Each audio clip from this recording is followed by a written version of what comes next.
Sehat, Bunda. Alhamdulillah berbahagia sekali kami tim gerak PKK Kabupaten Klaten pada pagi hari ini bisa berbincang-bincang dengan Bapak Kepala Dinas Kesehatan Kabupaten Klaten, Bapak Dr. Haji Cahyono Widodo MKes, yang mana beliau juga sebagai juru bicara Satgas COVID-19 Kabupaten Klaten. Bagaimana kabarnya Pak Dokter? Selamat pagi.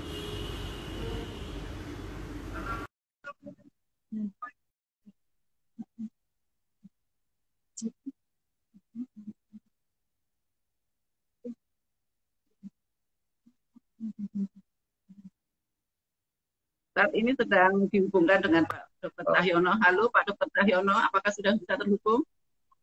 Assalamualaikum, sudah terhubung Ibu Dokter Psikiatri. Assalamualaikum. Assalamualaikum. Assalamualaikum. Waalaikumsalam warahmatullahi wabarakatuh. Ya. Waalaikumsalam warahmatullahi wabarakatuh. Ya. Selamat pagi Bu Dokter Psikiatri. Halo Pak Cahyono. Halo. Sudah saya menerima dengan baik. Assalamualaikum Pak Cahyono. Selamat Waalaikumsalam. pagi. Ya, selamat pagi. Ya. Bagaimana kabarnya Pak Cahyono? Alhamdulillah hari ini keadaannya cukup baik. Setelah kemarin ada yang dipulangkan 4, semakin semangat. Alhamdulillah.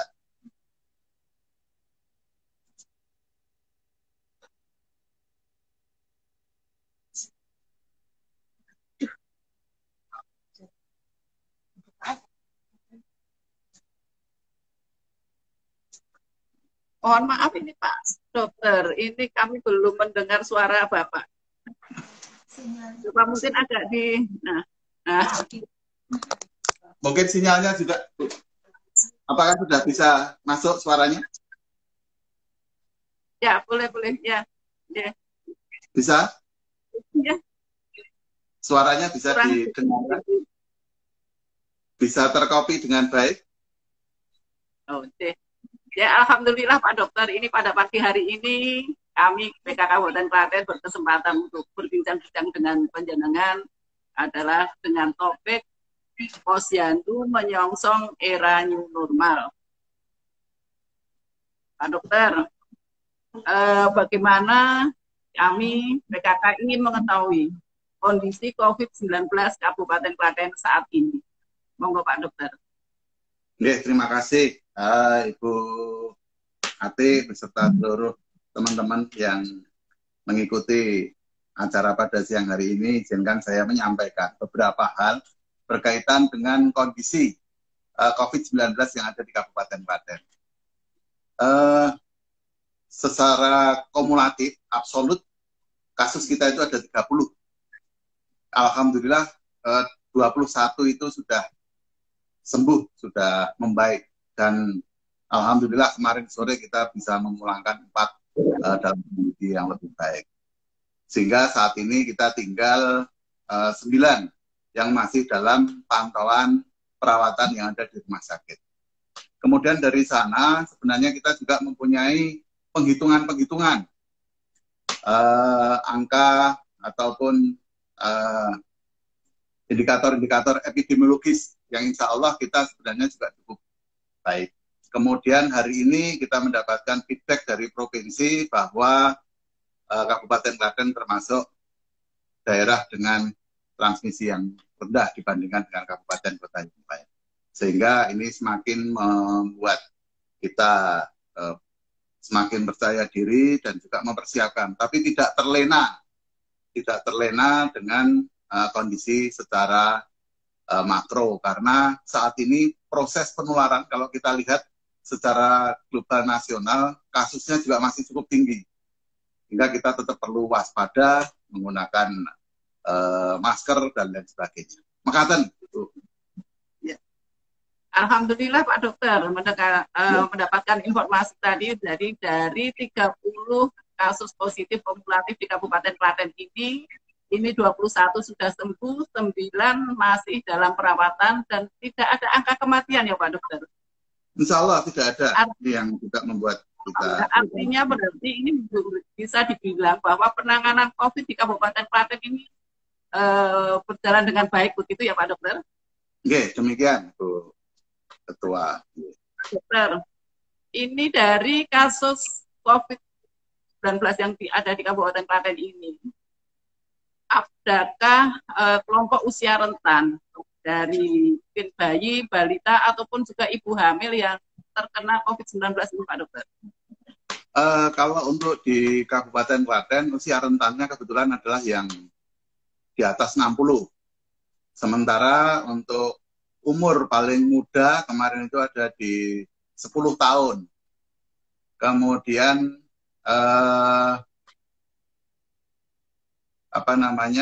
dengan komorbid yang positif ini juga tidak kita temukan. Jadi moga-moga saja kita merawat tanpa penyulit, terutama yang dari wilayah Kabupaten Klaten. Ini harapannya seperti itu.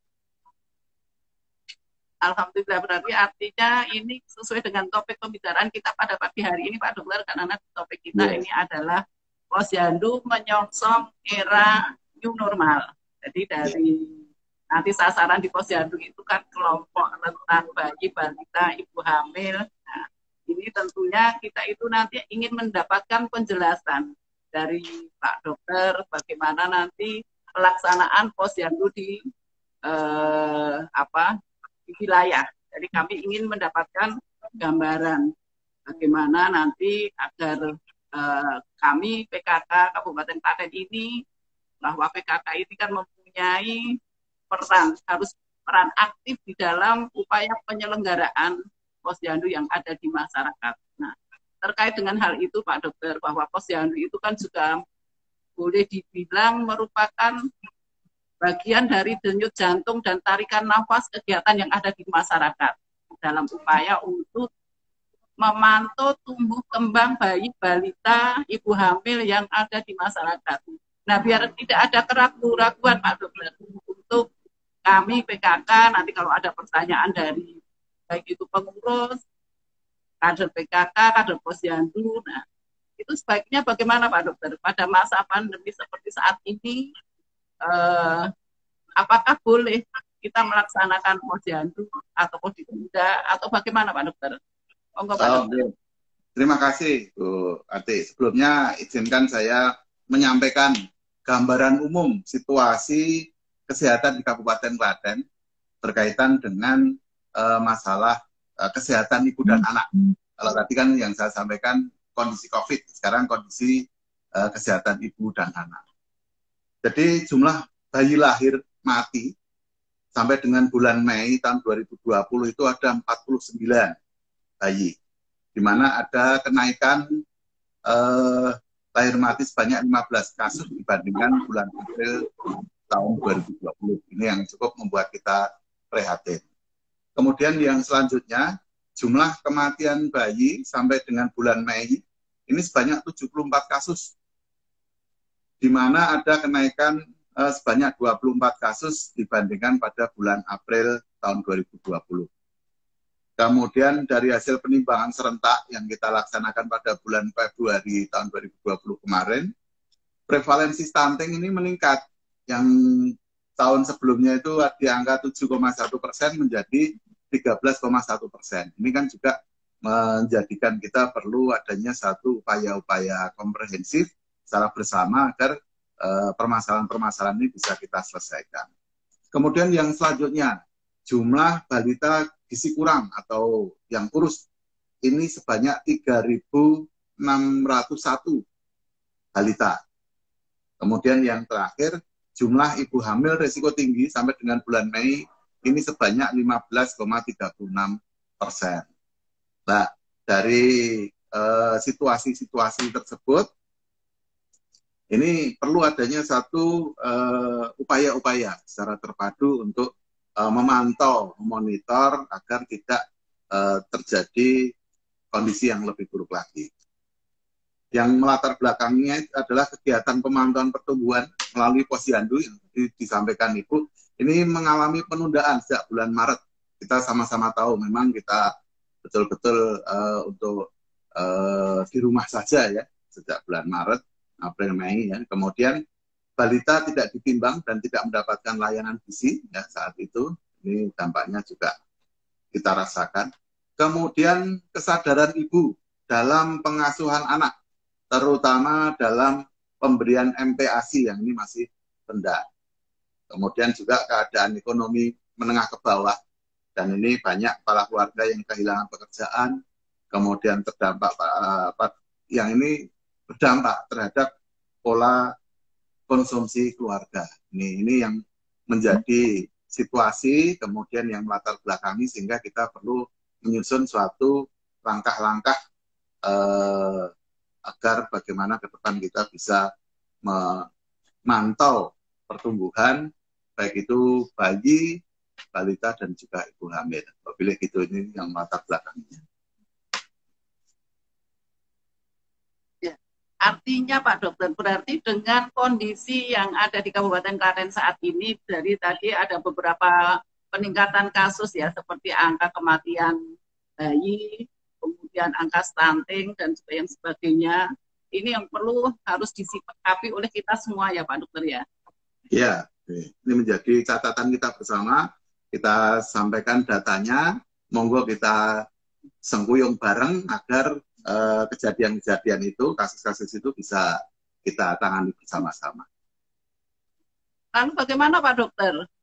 Kami ini yang ada di wilayah Pak Dokter, bahwa kita tahu semuanya bahwa Posyandu itu kan merupakan suatu KBM ya, usaha kesehatan berbasis masyarakat, yang mana ini adalah dalam rangka untuk memantau tumbuh kembang bayi balita. Jadi ini memang merupakan suatu kebutuhan dasar masyarakat. Sementara di sisi yang lain saat ini masih situasi pandemi. Nah, ini tentunya jadi kan masyarakat juga berkepentingan untuk dalam upaya menurunkan angka-angka kematian bayi, balita, ibu hamil, dan juga untuk memantau tumbuh kembang bayi, balita, dan sebagainya. Itu sementara di sisi yang lain ini baru saat pandemi. Nah, ini bagaimana Pak Dokter? Langkah-langkah kami nanti PKK sebagai ujung tombak yang ada di masyarakat. Mohon pencerahannya Pak Dokter. Yeah. Jadi untuk mengatasi agar permasalahan tersebut tidak berkelanjutan, maka perlu adanya suatu peningkatan pelayanan upaya kesehatan masyarakat dengan melaksanakan kegiatan pemantauan kesehatan ibu, kemudian pemantauan pertumbuhan dan perkembangan anak. Ada beberapa hal yang bisa kita laksanakan, beberapa cara. Yang pertama adalah pemantauan, edukasi, dan konseling melalui telemedicine serta media sosial online. Jadi kita pakai media-media seperti ini. Kita bisa memanfaatkan, kami mengapresiasi sekali ini Ibu Ketua Tim Penggerak PKK hari ini menyelenggarakan sebuah upaya. Ini sebenarnya menjadikan pembelajaran bagi kita semua. Bahwa saat ini kita memasuki era baru betul. Memasuki satu metode bahwa tanpa kita ketemu, tapi informasi itu bisa kita dapatkan. Sehingga pemantauan mungkin sekarang kan seperti Android, media sosial itu bisa kita sudah cukup marak lah. Sehingga ibu hamil, kemudian ibu yang mempunyai bayi balita, dia bisa berkonsultasi, komunikasi secara online, langsung bisa menyampaikan baik itu kepada petugas kesehatan ataupun kader. Ini yang sangat-sangat menarik. Kemudian kedua yang bisa dilakukan adalah melalui kunjungan rumah. Ya, ini tentunya untuk meminimalisir kerumunan-kerumunan. Karena kalau kita mau buka posyandu, kemudian di sana ada 5 meja, kadernya cukup banyak, kemudian yang datang juga berkerumun, ini tentunya sangat-sangat riskan. Apalagi anak-anak kita, bayi balita kita, ibu hamil itu merupakan kelompok risiko yang harus betul-betul, kelompok rentan yang harus betul-betul kita lindungi. Kemudian untuk pelaksanaan kegiatan pemantauan ini yang perlu kita cermati, ini harus sesuai dengan protokol kesehatan di masa pandemi COVID-19 ini. Ini harus sesuai dengan protokol kesehatan, yaitu jaga jarak, menggunakan masker, cuci tangan pakai sabun, ini menjadi satu keharusan. Kemudian yang kedua, mempertimbangkan epidemiologis kasus COVID-19 di wilayah desa setempat. Meskipun ini suatu yang agak membutuhkan perhitungan-perhitungan, tapi kita juga bisa melihat kondisi secara makro. Ada enggak di situ kasus COVID-19?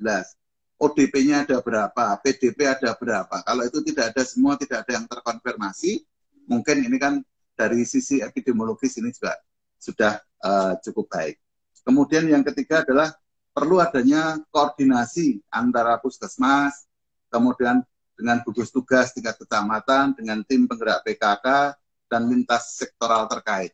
Bagaimana membangun sebuah sistem baru di era yang baru ini, sehingga betul-betul pelaksanaan pemantauan tumbuh kembang anak, pemantauan ibu hamil, dan lain sebagainya bisa berjalan dengan baik dan lancar, dan tentunya sesuai dengan kaidah-kaidah yang harus kita cermati bersama. Makasih, Ibu. Ya, baik Pak Dokter. Cukup jelas penjelasan dari Pak Dokter. Jadi mungkin bisa kami simpulkan mungkin ya Pak Dokter, bahwa di dalam rangka untuk partisipasi masyarakat di dalam pemantauan tumbuh kembang, ini salah satunya juga melalui media online ya. Berarti memang sekarang sudah saatnya juga bahwa PKK juga kader posyandu memang harus juga mengakrabi media sosial ya, media daring seperti saat ini. Jadi nanti mungkin di dalam pemantauan pertumbuhan perkembangan ini bisa nanti melalui ya seperti saat ini mungkin dari WA, dari Instagram ataupun juga dengan yang lainnya ya Pak Dokter.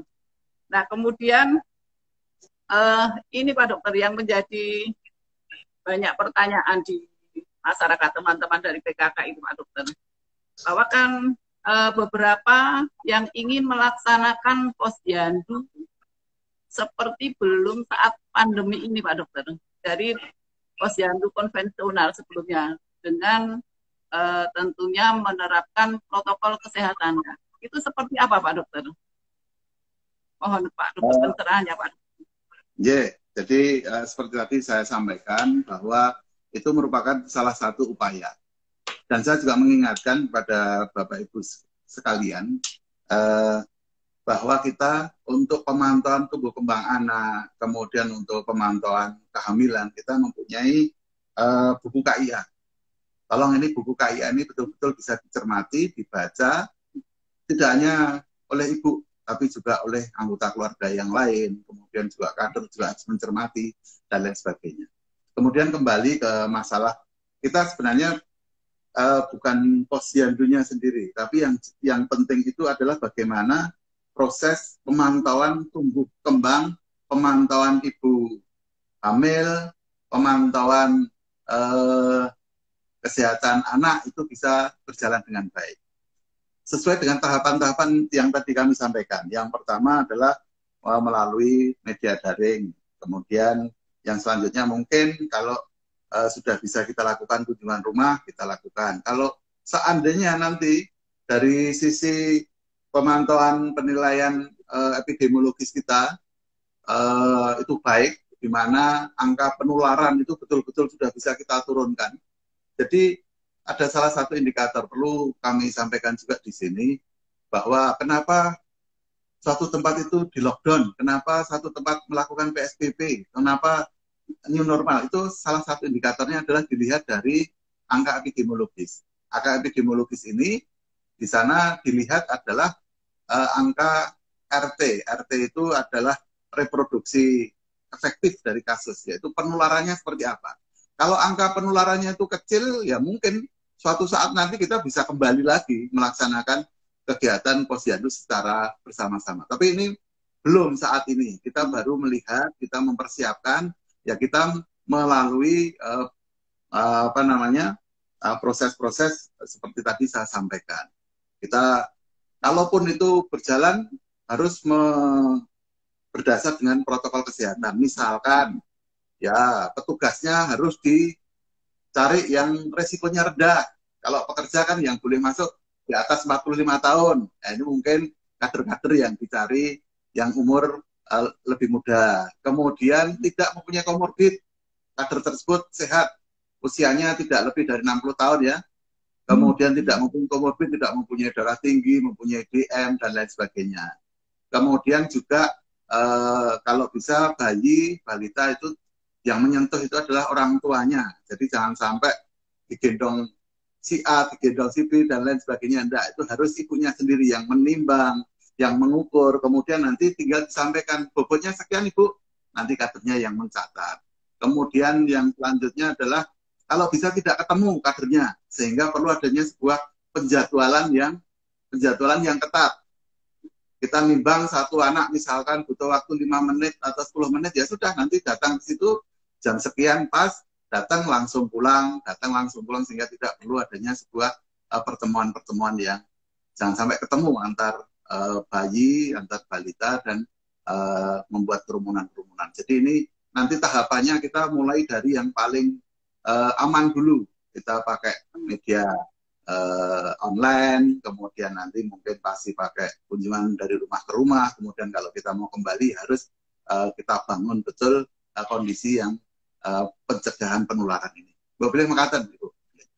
Ya, jadi ada beberapa pilihan ya Pak Dokter ya. Jadi bisa melalui daring, kemudian kunjungan rumah, dan juga mungkin kalau memang mau melaksanakan seperti posyandu saat normal, ini harus betul-betul memperhatikan dari sisi epidemiologisnya, apakah di situ daerah merah atau tidak. Kemudian juga nanti harus sedemikian rupa ya Pak Dokter mengatur. Jadi ini bukan perkara juga yang mudah ya Pak Dokter ya kalau mau melaksanakan posyandu. Jadi ini kan Klaten itu saat ini sudah mulai masuk masa transisi. Apakah seperti itu Pak Dokter? Jadi kan nanti kan untuk pertimbangan kami teman-teman yang akan di wilayah, jadi kan biar mereka itu akan memilih cara pemantauan yang seperti apa.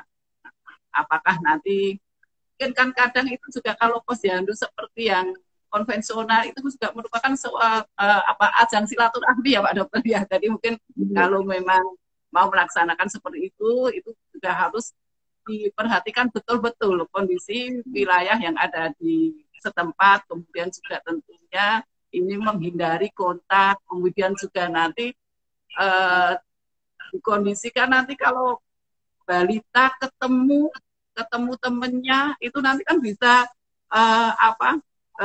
saling kangen-kangenan. Nah itu jangan, ini juga akan membawa risiko juga ya Pak Dokter ya. Kemudian juga mungkin kadang ya namanya manusiawi sekali, mungkin ketemu lama tidak ketemu, kemudian terus ngobrol lupa jaga jarak. Nah ini nanti kalau memang mau melaksanakan hal yang seperti itu, ini memang harus betul-betul memastikan bahwa semuanya ini berjalan sebagaimana yang seharusnya. Itu ya Pak Dokter ya. Betul, jadi memang perlu ada kajian yang mendalam dulu nanti dari wilayah, kira-kira kesiapannya seperti apa, kemudian kira-kira potensi-potensi apa yang bisa dikerjakan. Mengatakan. Jadi tidak harus dengan ini ya Pak Dokter ya, nanti untuk pelaksanaan posyandu ini tidak harus seperti nanti posyandu yang selama ini kita jalankan dengan protokol kesehatan, tetapi bisa melalui nanti daring, kemudian kunjungan rumah, jadi kan menyesuaikan kondisi setempat, dan juga tentunya itu nanti pendampingan dari petugas kesehatan yang ada di puskesmas ya Pak Dokter ya. Ya, tentunya seperti itu. Jadi yang penting adalah bayi, balita, ibu hamil semua terpantau. Ini yang paling penting. Lalu bagaimana Pak Dokter untuk yang kelompok bayi balita? Itu boleh tidak Pak Dokter? Itu kalau nanti datang ke posyandu Pak Dokter? Untuk yang kurang dari 6 bulan tidak usah. Untuk yang kurang dari 6 bulan itu nanti ke layanan kesehatan saja, sekalian nanti dilakukan imunisasi dan lain sebagainya. Kalau untuk yang lain mungkin bisa, tapi ya dengan tadi itu harus taat mematuhi protokol kesehatan, kemudian tidak berkerumun, kemudian tidak berkumpul tadi itu. Kalau bisa waktunya yang berbeda. Jadi jangan sampai nanti diundang jam 9 semua, ya akhirnya semua anak-anak kan mesti tetap lari ke sana kemari. Nah ini perlu kita yang perlu kita Sepertinya susah, tapi mungkin tidak mudah ya Pak Dokter ya. Jadi kan memang harus nanti betul-betul terpantau mengikuti protokol kesehatan ini tadi ya Pak Dokter ya. Jadi mungkin kan ini nanti PKK ini bisa mengakrabi. Jadi kan ada buku pink itu ya Pak Dokter ya. Jadi mungkin kalau tidak dilaksanakan posyandu ataupun mungkin tidak kunjungan rumah, tetapi nanti kan bisa melalui ada grup WA ya Pak Dokter.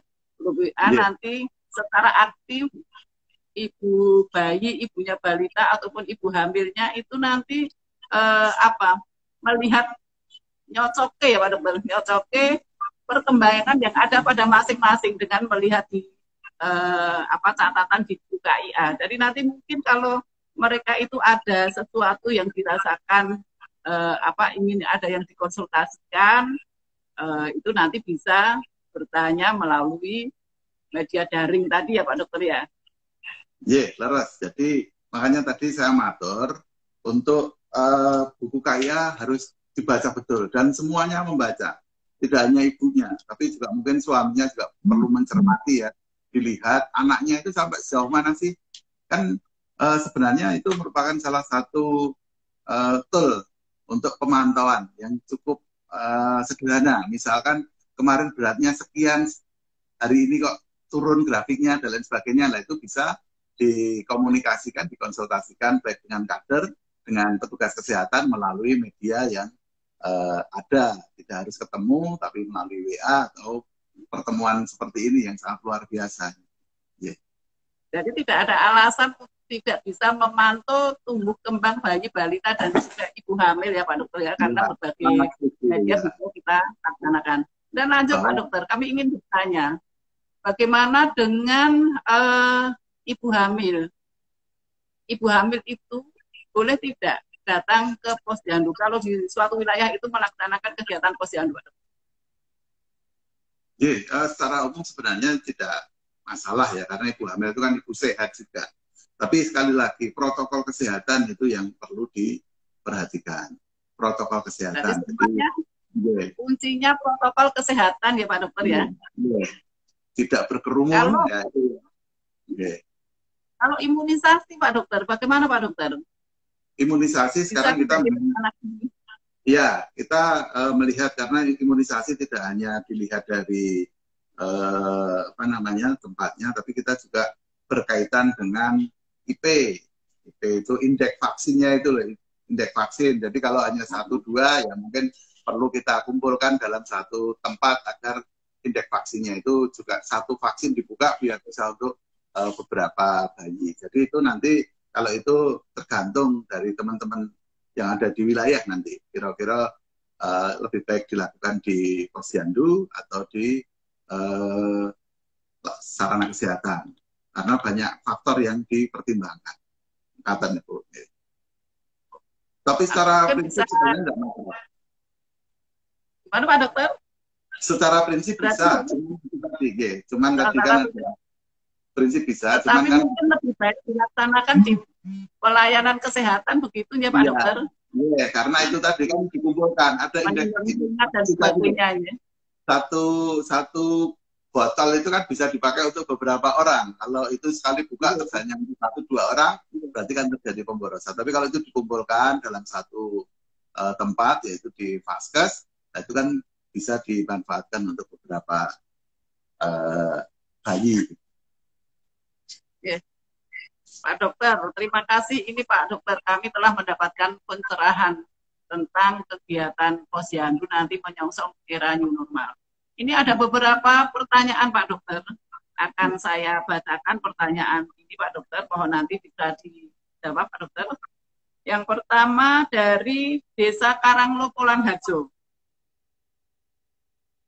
Kalau anak saya sakit panas, boleh tidak ke posyandu untuk imunisasi? Apa Pak Dokter? Oke, kalau panas nggak usah dulu saja. Apalagi dalam kondisi COVID ya utamanya ya. Kan di dalam protokol COVID itu, kan salah satunya juga diperiksa suhu tubuh kan. Dengan termogan yang ada, kalau panas ya sudah, nggak usah dulu saja. Nggak usah datang ke puskesmas, karena tidak usah datang ke apa namanya ke posyandu, karena di dalam Imunisasinya posyandu tertunda dong, dokter. gimana? Artinya imunisasinya tertunda. Kemudian kapan yang bersangkutan akan imunisasi lagi? Karena kan juga nanti kan ada kekhawatiran, nanti ada penyakit-penyakit yang ditimbulkan akibat tidak dilakukan imunisasi. Ini bagaimana menyikapinya, Pak Dokter? Oke, jadi ini kita bedakan dalam kondisi yang COVID ini loh. Yang dalam kondisi COVID ini kan kita di dalam protokol kesehatan yang pertama kita mau datang saja sudah disediakan termogan kan, ketika dia datang panas, nah, itu makanya kita tidak usah datang dulu kan gitu, makanya kita sisir. Betul, ya. Jadi kalau memang sebenarnya kalau yang panas-panas biasa itu dilakukan juga tidak masalah, tapi lebih baik kan ini tidak dulu saja karena dalam kondisi yang COVID ini. Toh nanti setelah 2-3 hari dia bisa datang ke puskesmas untuk imunisasi bareng-bareng dengan yang lain. Sehingga jadwalnya juga tidak akan tertunda terlalu jauh kan gitu. Okay. Jadi pasti aman ya Pak Dokter kalau penundaan karena panas. Ya. Kemudian lanjut ini Pak Dokter, pertanyaan berikutnya. Jika melaksanakan kunjungan rumah, apakah tidak apa-apa? Karena kontak dengan kader.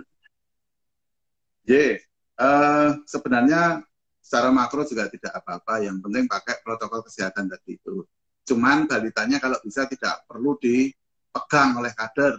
Untuk penimbangan ya ibunya sendiri, kan kader datang membawa apa namanya timbangan ya, bawa timbangan ditata, kemudian orang tuanya yang mengangkat bayinya, kemudian ditimbang sendiri, di situ baca hasilnya dicatat oleh kader. Nanti ketika selesai bayinya diangkat lagi oleh orang tuanya. Jadi kontaknya ya tidak kontak menyentuh gitu bisa. Nah nanti kan timbangannya kan dipakai berulang Pak Dokter. Lalu bagaimana Pak Dokter? Habis dipakai yang satu kemudian mau dipakai yang lainnya. Nah itu nanti bagaimana? Ini bagus ini. Memang berulang-ulang. Bisa juga setelah itu dibersihkan. Tapi bisa juga pakai lambaran. Lambarannya pakai kainnya yang keluarganya sendiri. Itu kan juga bisa dimanfaatkan. Jadi si ibu yang membawa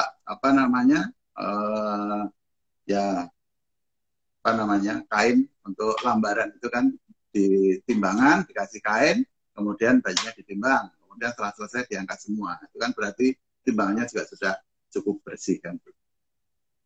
Ya. Berarti nanti bawa beberapa kain dong Pak Dokter. Jadi apakah boleh nanti setelah selesai nimbang yang satu, mau yang berikutnya itu nanti pakai desinfektan, pakai hand sanitizer dan dilap untuk yang datang berikutnya, seperti itu Pak Dokter? Boleh, itu merupakan salah satu aja. Ini kan upaya-upaya. Kita menghimpun upaya-upaya yang kira-kira paling bisa kita kerjakan yang mana. Itu bagus sekali. Cuma seandainya tidak ada hand sanitizer, tidak ada ini kan itu bisa kita lakukan. Siap. Ini yang berikutnya Pak Dokter, ini ada report ini dari Desa Krikilan. Sudah mulai posyandu dengan protokol kesehatan. Nah, ini alhamdulillah ini kami sudah menyambut baik ini Pak Dokter. Ini tentunya nanti juga kami mohon khususnya Pokja 4 baik kecamatan ataupun juga Pokja 4 desa ini untuk selalu memantau pelaksanaan posyandu yang ada di wilayah masing-masing. Kemudian masih ada lagi Pak Dokter, ini pertanyaan Pak Dokter. Ini dari mana ya ini ya? Dari kader desa ya. Kami kader yang terjun ke lapangan, apakah ada peraturan harus umur? Jadi ada kriteria umur tidak Pak Dokter kalau nanti akan turun ke lapangan? Karena kebanyakan ini kader itu usianya sebagaimana kita ketahui Pak Dokter, mungkin mencari usia yang muda-muda itu agak sulit, dan kebanyakan itu ya usianya 40-an tahun ke atas. Nah, ini bagaimana Pak Dokter? Terima kasih. Ini pada prinsipnya untuk Krikilan tadi ya diucapkan selamat.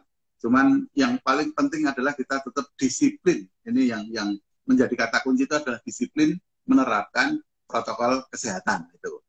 Kemudian berkaitan dengan kader yang akan keliling, tadi sudah kami sampaikan, ini juga himbauan dan juga kita ngadop dari peraturan yang lain, bahwa kalau bisa memang umurnya itu ya yang 45 tahun. Terus kemudian tidak mempunyai komorbid, sehat ya, tidak mempunyai, ini demi keamanannya sendiri saja.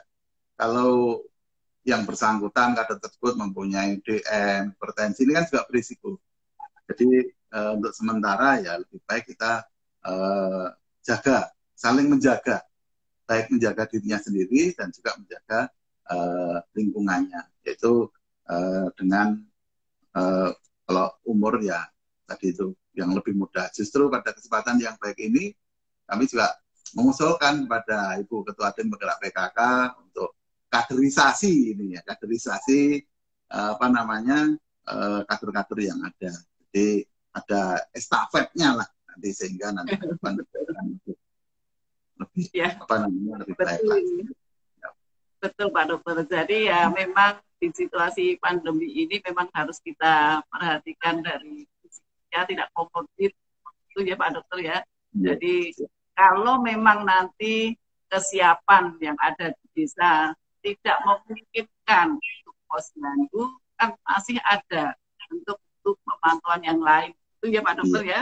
Jadi ini jadi untuk para kader posyandu ataupun juga kader PKK, jadi cukup jelas ya ini tadi penjelasan dari Bapak Dokter bagaimana nanti penyikapan pelaksanaan posyandu di era new normal ini. Jadi kan ada beberapa ini Pak Dokter, jadi dikomplain Pak Dokter, ada kalau yang mau melaksanakan posyandu itu karena PKK tidak membolehkan posyandu. Nah, ini kan jadi repot ya Pak Dokter. Jadi dengan adanya penjelasan ini nanti mudah-mudahan akan bisa memberikan pencerahan dan juga nanti lebih jelas mereka akan mengambil sikap bagaimana mereka akan melaksanakan pemantauan pertumbuhan bayi balita yang ada di wilayah masing-masing. Masih ada lagi pertanyaan Pak Dokter? Nah, ini harus saya banyak bacakan Pak Dokter. Kalau di posyandu tidak punya termogan, bagaimana Pak Dokter?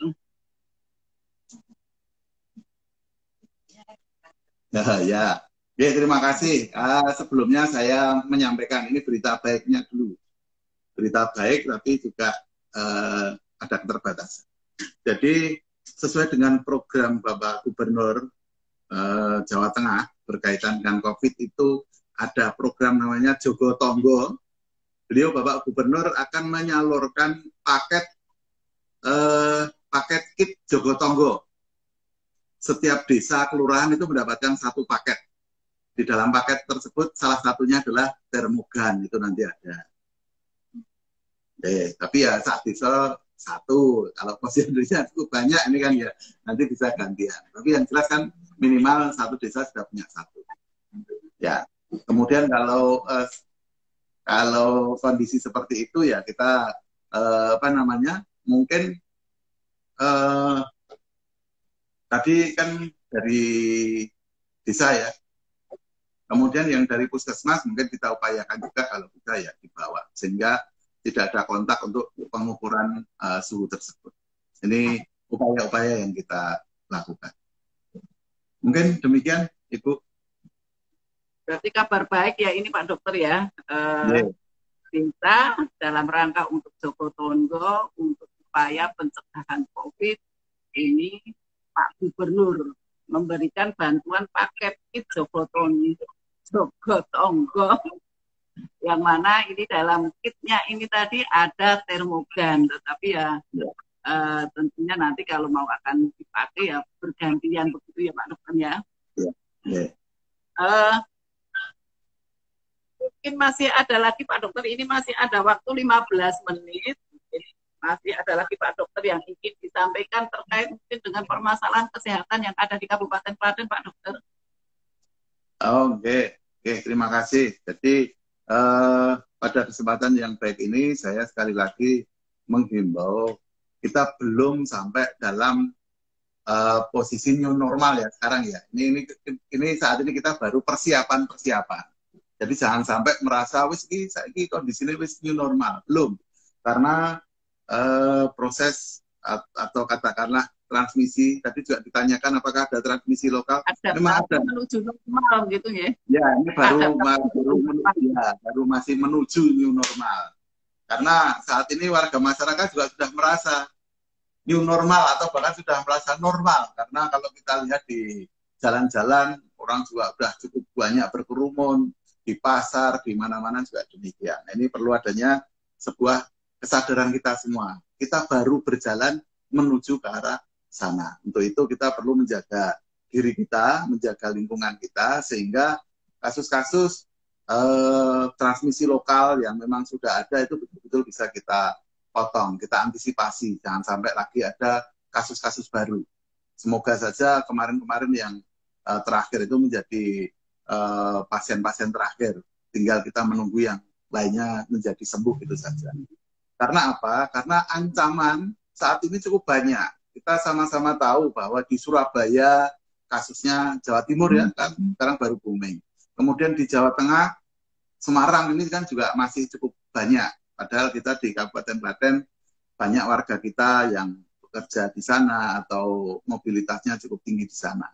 Nah ini kemungkinan itu memang masih ada, sehingga kita perlu tetap menjaga jangan sampai COVID ini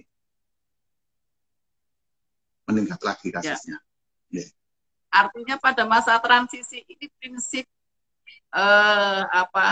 jaga jarak, pakai masker, cuci tangan pakai sabun, dan di rumah saja. Kalau tidak sangat perlu, ini masih tetap berlaku ya Pak Dokter ya? Masih sangat-sangat relevan, dan itu harus kita pedomani betul. Karena tanpa itu semua, kasusnya nanti akan meningkat lagi. Perlu kami sampaikan, Bu. Jadi kalau kita telusur, kasus-kasus yang muncul kemarin itu kan kalau kita tarik ke belakang pas di angka 14 hari setelah Lebaran. Jadi kemungkinan besar ya memang pada saat Lebaran itu terjadi mobilitas yang sangat tinggi, kasus baru muncul kemarin itu, makanya kita perlu waspada. Nah ini kasusnya ini memang betul-betul bisa kita baca ya. Kalau kita abai, kalau kita tidak memperhatikan protokol kesehatan, ya kemungkinan nanti akan masih bisa tertular penyakit ini. Kalau boleh tahu Pak Dokter, untuk kasus-kasus di Kabupaten Klaten, apakah sudah ada transmisi lokal ataukah mungkin ada seperti di daerah lain tadi seperti disebutkan oleh Pak Dokter ya, ada yang di pasar, kemudian dari ASN ya Pak Dokter di Semarang itu ya ada 20 ASN pejabat di Semarang ini yang sudah terkena COVID-19. Lalu bagaimana di Kabupaten Klaten Pak Dokter? Kalau di Kabupaten Klaten, alhamdulillah tidak sampai seperti itu. Tapi memang dari hasil analisis yang dilakukan oleh Kementerian Kesehatan di Kabupaten Klaten juga sudah dinyatakan ada transmisi lokal. Karena apa? Karena kan memang ada kasus dari suami ke istri, kemudian dari orang tua ke anaknya, padahal yang bersangkutan tidak pergi kemana-mana. Nah ini menjadi catatan kita semua. Kita sekali lagi kita tetap perlu berhati-hati, kita cermati betul, kita lakukan protokol-protokol kesehatan itu dengan baik dan benar dan disiplin. Nah sekarang yang perlu kita kedepankan adalah kata-kata disiplin tadi itu. Ini PR kita bersama ya Pak Dokter, mendisiplinkan diri sendiri, keluarga kita, dari lingkungan terkecil kita, ya jadi semuanya itu kan untuk sayangi diri sendiri, sayangi keluarga, dan sayangi kita semua, begitu ya Pak Dokter. Pak Dokter, nah ini Pak Dokter, kalau boleh tahu, ini Pak Dokter itu kan sebagai seorang Kepala Dinas Kesehatan Kabupaten Klaten dan juga sekaligus juru bicara Satgas COVID-19. Ini tentunya kan Pak Dokter itu kan sangat sibuk sekali, mungkin barangkali mohon maaf Pak Dokter dalam kata tanda kutip ya Pak, ini stresornya itu tambah. Berarti kan Pak Dokter itu kan setiap hari ini kan harus memantau pergerakan adakah nanti bagaimana COVID, ada pertambahan atau tidak, ODP, PDP, dan sebagainya, Pak Dokter. Nah, ini barangkali Pak Dokter ada tip-tip yang bisa dibagikan pada kami semua, Pak Dokter. Jadi tentunya agar kita semua itu bisa sehat, terhindar dari COVID, dan juga, nah ini, imun kita itu naik, tidak cemas. Mungkin ada titip Pak Dokter yang bisa disampaikan pada kami, Pak Dokter. Oke, yang pertama kita memang mengenali dulu penyakitnya, seperti tadi ya, mengenali penyakitnya, bahwa penyakitnya itu memang menular, tapi juga bisa dicegah. Pencegahannya melalui apa? Yang melalui tadi kedisiplinan tersebut. Kemudian di dalam hal pemantauan, alhamdulillah kami juga mempunyai tim yang cukup solid di Dinas Kesehatan. Kemudian di gugus tugas pun kami juga mempunyai pembimbing-pembimbing yang sangat luar biasa. Baik itu ketua, wakil ketua, dan lain sebagainya dengan komunikasi yang baik. Jadi kerja tim, kerjasama lintas sektor, kerjasama di dalam internal, kemudian koordinasi dengan pihak rumah sakit, dengan puskesmas. Ketika itu semua berjalan dengan baik dan lancar, ya kita bisa happy-happy saja. Sehingga pemantauan itu betul-betul bisa kita laksanakan dengan baik. Seperti kita ketahui bersama bahwa setiap hari jam 12 data itu harus masuk, harus kita laporkan, harus kita sampaikan ke warga masyarakat. Ini kan juga membutuhkan suatu kecermatan-kecermatan. Tapi sekali lagi, alhamdulillah kami juga mendapatkan dukungan dari seluruh stakeholder, baik yang ada di dinas, di luar, dan juga tentunya dengan PKK ini saya juga mengapresiasi sekali. Karena saat ini kita Germas sudah... ya Pak Dokter ya? Gimana? Tidak lupa germas kan Pak Dokter? Oh iya. Germas. Germas ya, itu tetap harus agar kita tetap sehat, bugar dan produktif, makanan yang bergizi, istirahat cukup, ya segala sesuatu kita letakkan sesuai dengan porsinya. Makatan, Ibu. Ya, jadi mungkin Pak Dokter lebih spesifik lagi Pak Dokter, mungkin menu Pak Dokter, jadi untuk menjaga kesehatan, untuk meningkatkan stamina, itu keseharian apa Pak Dokter? Kemudian mungkin vitamin, ini kalau boleh kami tahu Pak Dokter, vitamin apa yang dikonsumsi biar nanti ya untuk menjaga kesehatan kita Pak Dokter? Saya lebih suka tidak dalam bentuk yang ekstrak atau vitamin gitu. Saya pakai buah ataupun sayur-sayur, itu jelas itu sangat-sangat sangat-sangat membantu saya. Jadi setiap hari sayuran itu sayur lodeh. Kemudian ada, ya sayur lodeh seperti yang dihentikan Sri Sultan dengan 7 macam. Lodeh dengan apa Pak Dokter? Dengan gerai ya Pak Dokter? Ya, dengan gerai. Nah itu. Kemudian sayur sop, sayur bening itu sangat-sangat menyegarkan. Kemudian ya memang tadi buah-buahan. Saya tidak mengkonsumsi vitamin secara langsung, tapi vitamin-vitamin yang memang sudah disediakan dalam bentuk buah-buahan, sayuran, dan lain sebagainya. Berarti cukup ya Pak Dokter ya, tanpa menambahkan vitamin yang ekstrak itu. Jadi kalau menu keseharian kita sudah menu yang beragam, seimbang, ada buah, ada sayur, kemudian ada mineral, itu sudah cukup ya tanpa ini ya Pak Dokter? Ya, insya Allah cukup, karena kan yang dibutuhkan itu hanya keragamannya itu, sedikit-sedikit tapi beraneka ragam. Ya. Keragaman. Pak Dokter, ini ada pertanyaan lagi Pak Dokter. Ada pertanyaan lagi Pak Dokter. Ini dari Ibu Heri Wahyudi, Kepala Desa Ngawen ya. Ini mau tanya, jika posyandu dilaksanakan secara jemput bola dari rumah ke rumah, kader kami kesulitan dalam penimbangannya karena penimbangan harus menggunakan dacin. Apakah boleh menggunakan timbangan biasa? Jadi timbangan ya, tadi sudah dibahas ya tadi sepertinya Pak Dokter ya. Tapi ini mungkin ya Pak Dokter mohon dijawab Pak Dokter. Nanti kalau tidak dijawab nanti tidak puas Pak Dokter. Ya, terima kasih. Ini saya rasa cukup baik ya. Memang karena kita kan terbiasa yang kemarin-kemarin kan pakai dacin gitu yang cukup berat. Tapi saat ini teman-teman yang di wilayah itu sudah mempunyai timbangan yang pakai digital itu. Ini dari sisi akurasi cukup bagus, kemudian mudah dibaca karena sudah dalam bentuk angka-angka, kemudian juga ringan, mudah untuk dibawa kemana-mana. Ini kelebihan yang timbangan yang digital, dan ini sampai saat ini sekarang juga sudah cukup banyak teman-teman yang ada di wilayah mempunyai itu. Iya. Nanti kalau Dacin mungkin akan lebih repot ya Pak Dokter, karena nanti kan ada apa itu kainnya itu ya, kainnya itu nanti kan bergantian, nanti kan justru nanti kalau apa risiko penularan ya kalau ada itu kan akan lebih tinggi ya Pak Dokter. Iya. Baik, ini Pak Dokter sepertinya waktu sudah hampir selesai, hampir jam 11 ya, jam berapa?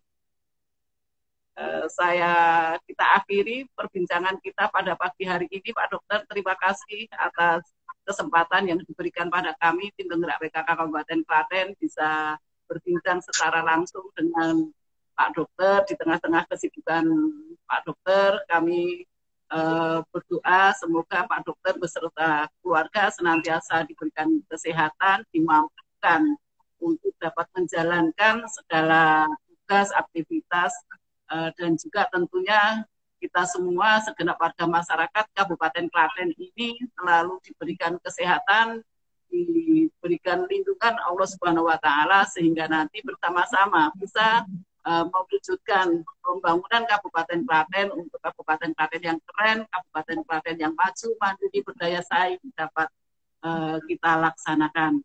Demikian Ibu Bapak sekalian, live IG kita akhiri.